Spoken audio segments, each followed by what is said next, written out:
It is a mistake to think that the past is dead. Nothing that has ever happened is quite without influence at this moment. The present is merely the past rolled up and concentrated in this second of time. You too are your past. Often your face is your autobiography. You are what you are because of what you have been, because of your heredity stretching back into forgotten generations, because of every element of environment that has affected you, every man or woman that has met you, every book that you have read, every experience that you have had. All these are accumulated in your memory, your body, your character, your soul. So, with a city, a country, a race, it is its past and cannot be understood without it. It is the present, not the past, that dies.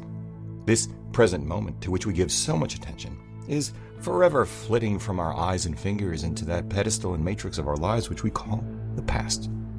It is only the past that lives.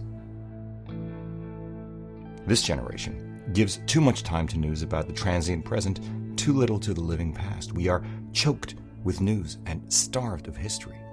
We know 1,000 items about the day or yesterday. We learn the events and troubles and heartbreaks of 100 peoples, the policies and pretensions of 12 capitals, the victories and defeats of causes, armies, athletic teams. But how, without history, can we understand these events, discriminate their significance, sift out the large from the small, see the basic currents, underlying surface movements and changes, and foresee the results sufficiently to guard against fatal error or the souring of unreasonable hopes? Historian and philosopher Will Durant, just months after the end of World War II, November 18, 1945 to be precise, during a radio broadcast.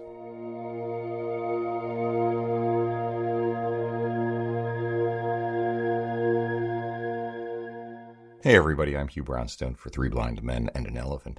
And today I want to welcome you to episode 2 of our new series entitled Through the Lens of Photography. In this episode, we will continue to explore the history of legendary medium format camera maker Hasselblad, this time between the years of 1871 and 1885, 1888. But because there is so much to cover, today I will not pivot into a broader discussion of the U.S. political landscape at that time. We'll save that for episode 3, maybe episode 4 as well. But before I do, a few quick reminders from our friendly neighborhood Department of Commerce. First, our second printing of Streets of New York, the book, is now available. If you miss New York City the way we do, I think you'll enjoy the 80-plus pages of images I captured in the 2 years immediately preceding the pandemic. You can order your copy at www.3bmep.com/books.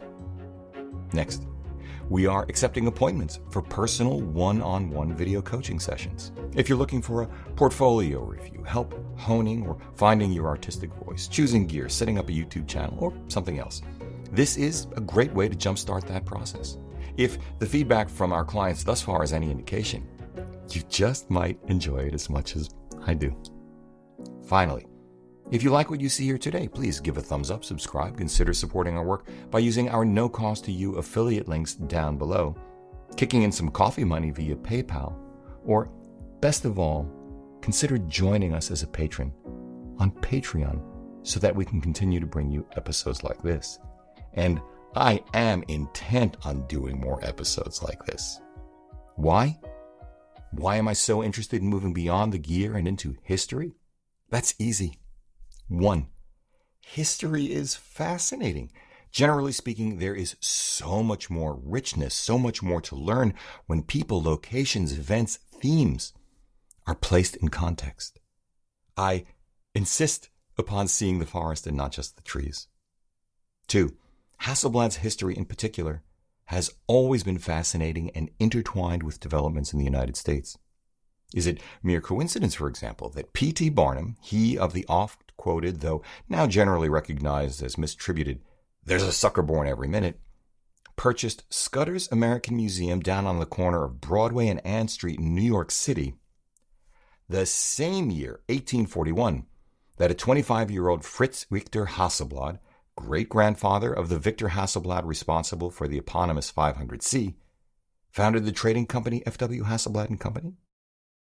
Or that 9 years later, Barnum hired Jenny Lind, the Swedish nightingale, to sing in America at the then unheard of price of $1,000 a night for 150 nights, all expenses paid by him?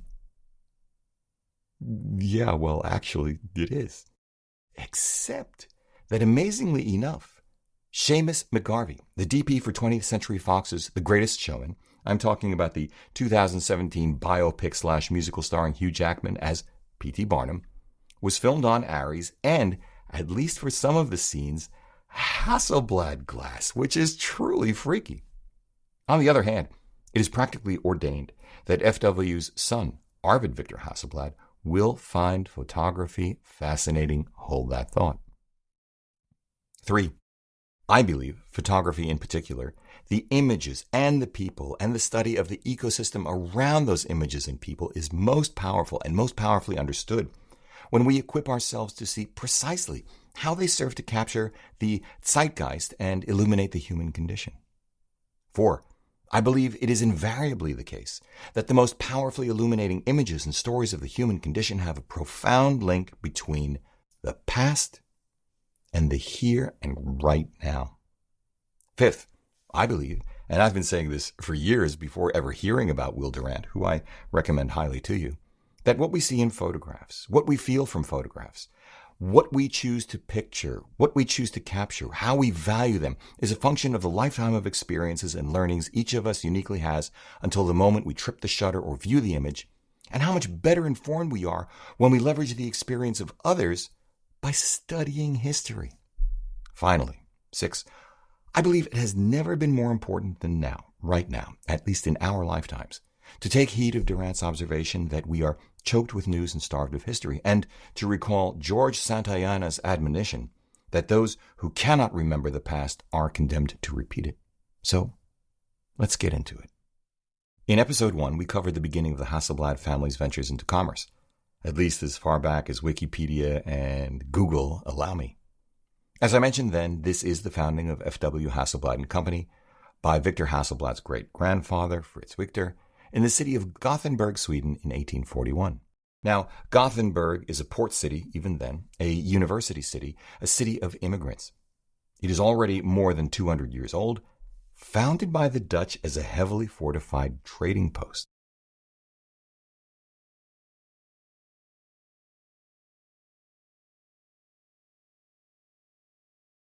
The velocity of ideas, the breadth of nationalities, cultures, and accomplishment, products, services are breathtaking.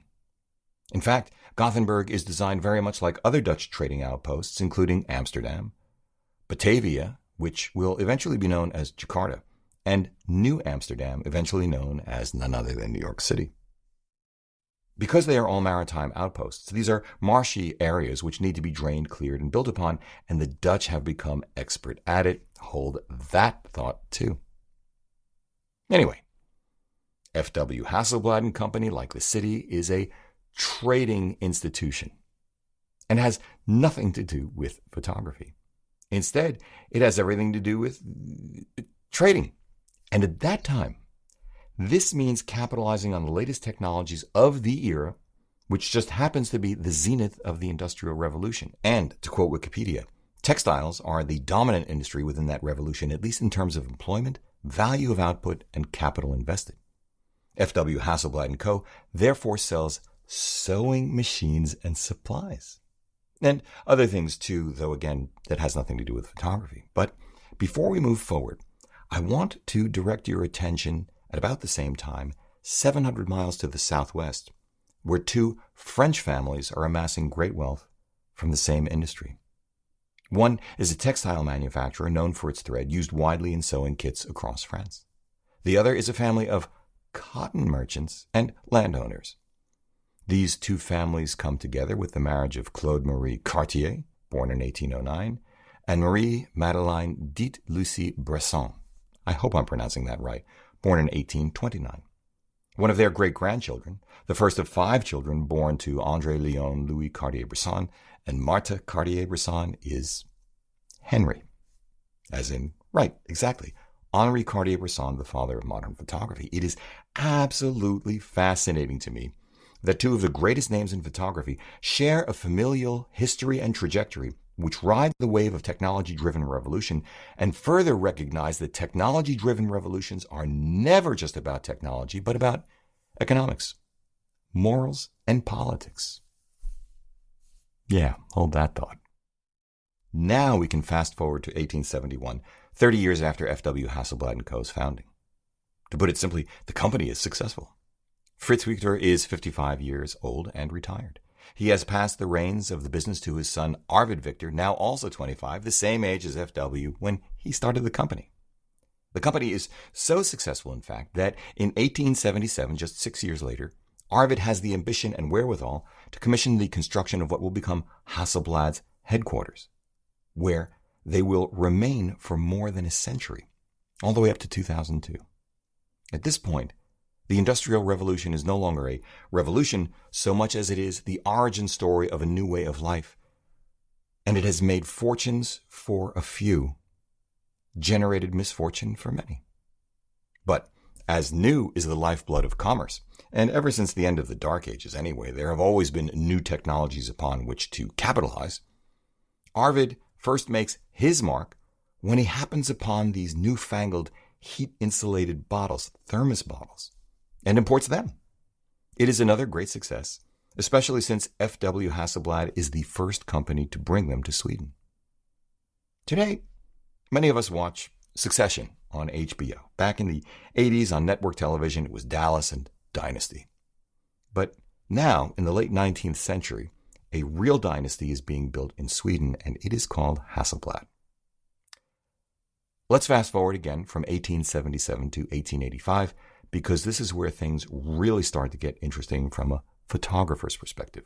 It is the year Arvid, 39, gets married, buys a camera for the first time, and during his honeymoon in England, meets another young man entering his peak years of creativity and drive, a 31-year-old American who, just the year before, has patented the first practical implementation of roll film. His name? You know, of course, George Eastman. Fascinated by this new high-tech industry of photography and sniffing a commercial opportunity, with a simple handshake, Arvid and George form a partnership so successful that just 3 years later, in 1888, Hasselblad becomes the sole distributor of Eastman Kodak products in Sweden. This relationship will also last for more than a century. We will talk about this again in future episodes. 1888 also happens to be the year Eastman Kodak introduces motion picture film stock, but we'll have to hold that discussion for another time as well, although, spoiler alert, this technology breakthrough is what allows yet another young man decades later, a motion picture enthusiast suffering from asthma, to invent a radically smaller, lighter camera that he can take with him on hikes into the mountains without the need of a tripod. And yes, I am talking about Oscar Barnack, creator of the Leica. Let's wrap up this episode by recognizing a few things. First, this is a story of a handoff from one family generation to the next, what will become a series of successful dynastic forays into new technologies, which, as they mature, provide the financial reserves and staying power to capitalize upon even newer technologies. Second, it is every bit as much a story of foresight and serendipity, which I think is actually a story of passion, commitment, discipline, and hard work, creating new opportunities as like-minded people gravitate toward one another. 3, it is as well a surprisingly rich warning and irony that man's ability to impose his will on the environment has waned.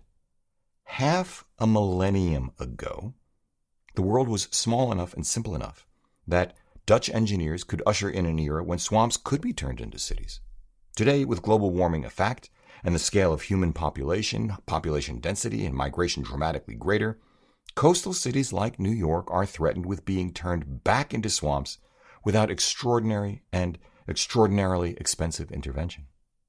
And finally, 4th, this is my own personal exhortation that we all embrace the study of history as a path to enlightenment, better decision-making, greater humanity, greater humility, and a keener ability to distinguish between friend and foe, hero and villain, role model and con artist, courage and cowardice, and how, with that study, it just ain't that hard to figure it out, even when it comes to ourselves, or what to do about it. That's it. If you like what you've seen here today, please give a thumbs up, subscribe, join the conversation below because this is an amazing audience, and do consider supporting us on Patreon. For Three Blind Men and an Elephant, I'm Hugh Bradstone. See you next time.